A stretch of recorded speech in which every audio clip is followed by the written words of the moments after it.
नमस्कार सभी को, झारखंडी जोहार। अभी हम जमशेदपुर लोकसभा के बिरसा नगर क्षेत्र में हूँ और हमारे साथ राजनीति के विशेषज्ञ और पूर्वी विधानसभा के लोकप्रिय विधायक परम आदरणीय सरूरा जी के साथ हम जुड़ चुके हैं। जमशेदपुर लोकसभा में चुनाव का माहौल कैसा है, इस पर हम जानने का प्रयास करेंगे। सर, आपको बहुत बहुत स्वागत है, आपको अभिनंदन है। सामने लोकसभा चुनाव है, एक तरफ इंडिया और दूसरी तरफ एनडीए है। इंडिया की अगर बात करें तो बौरागुड़ा के लोकप्रिय विधायक सबीर महांती जी को प्रत्याशी बनाया है, जबकि एनडीए की अगर बात करें तो विद्युत बर्ण महतो जी को प्रत्याशी बनाया है।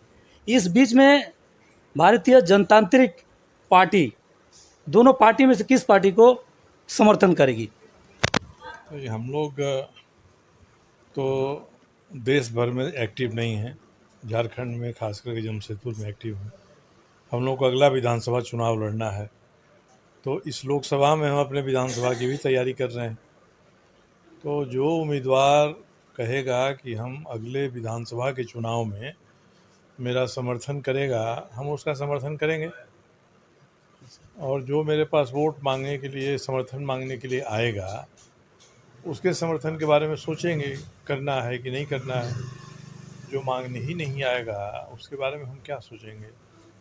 हम पूर्वी और पश्चिमी दोनों विधानसभा में दौरा किए हैं और जबकि भारतीय जनतांत्रिक मोर्चा का काफ़ी सारे कार्यकर्ता है, उनसे मेरे बात भी हुआ है कि उन लोगों का कहना है कि इस बार लोकसभा चुनाव में प्रत्याशी देना चाहिए था, क्योंकि हमारा जो वोट बैंक है वो हम किसको देंगे, ठीक ये है, असमंजस पे है कार्यकर्ता। नहीं, हम लोग प्रत्याशी इसलिए नहीं दिए ना कि हमको देश की राजनीति करनी नहीं है। हम एक प्रत्याशी रांची में केवल दिए हैं, ये संकेत देने के लिए कि हम लोग अगले विधानसभा का चुनाव 30-35 सीटों पर लड़ेंगे। तो इस लोकसभा के माध्यम से हम विधानसभा की तैयारी कर लेंगे। हमको उम्मीदवार दे देते हैं, उसको वोट ही नहीं आता है, तो उससे क्या फ़ायदा है। तो इस चुनाव में हमारे जो भी कार्यकर्ता हैं, साथी हैं, शुभचिंतक हैं, उनसे मेरा यही आग्रह है कि आपको अपने विवेक से, बुद्धि से जो ठीक लगता है करिए, मगर इतना ध्यान रखिए कि जिसको आप वोट देने जा रहे हैं वो ये वादा करे कि अगले विधानसभा चुनाव में वह हमारी पार्टी को, हम लोगों को यहाँ से समर्थन करेगा। अगर वो समर्थन नहीं करेगा तो उसके समर्थन करने का कोई मतलब नहीं है।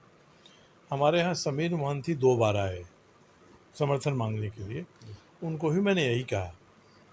अब भाजपा के विद्युत बर्ण महतो हैं, वो 1 महीना से पहले ज़्यादा हो गया उम्मीदवार घोषित हुए, आना तो दूर, कभी फंक्शन में मिले तो उन्होंने बात तक नहीं किया इसके बारे में कि हम चुनाव लड़ रहे हैं। तो इसका मतलब है कि उनको हम लोगों के समर्थन की ज़रूरत नहीं है। तो जिसको हमारे समर्थन की ज़रूरत नहीं होगी उधर हम क्यों देखेंगे। ये तो अपमानजनक है ना।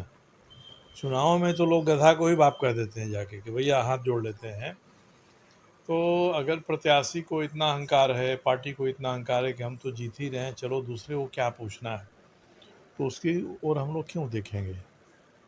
ठीक है ना। इसलिए पूरे जमशेदपुर लोकसभा में आप एक अनुभवी, लंबे समय तक राजनीति में रहे हैं, अभी भी राजनीति में है। पूरे लोकसभा में अब जनता को क्या संदेश देना चाहेंगे? हमने तो संदेश दिया। पहले तो हर चुनाव में जनता को अपने बुद्धि, विवेक, अंतरात्मा की आवाज़ से वोट करना चाहिए। किसी धारा में नहीं बह जाना चाहिए कि चलो इनकी हवा चल रही है तो जिधर हवा चले उधर पीठ कर दिया हमने। सोच समझ के वोट करना चाहिए। कोई व्यक्ति हमारे शहर के लिए क्या करेगा, हमारे क्षेत्र के लिए क्या करेगा, हमारे यहाँ कितना काम किया, हमारे यहाँ कितनी बार आया, इस पर विचार करना चाहिए और स्थानीय मुद्दों के आधार पर अपने वोट की बात बनानी चाहिए, कर देने की बात सोचनी चाहिए। इसीलिए मैंने कहा कि मेरा संदेश यही है कि अपने बुद्धि, विवेक, अंतरात्मा की आवाज़ से आप वोट करिए।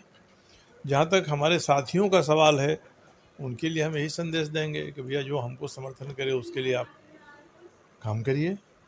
खुलकर कहे कि अगले विधानसभा में आपका समर्थन करेंगे, तो हम भी उसका समर्थन करेंगे। बहुत बहुत धन्यवाद।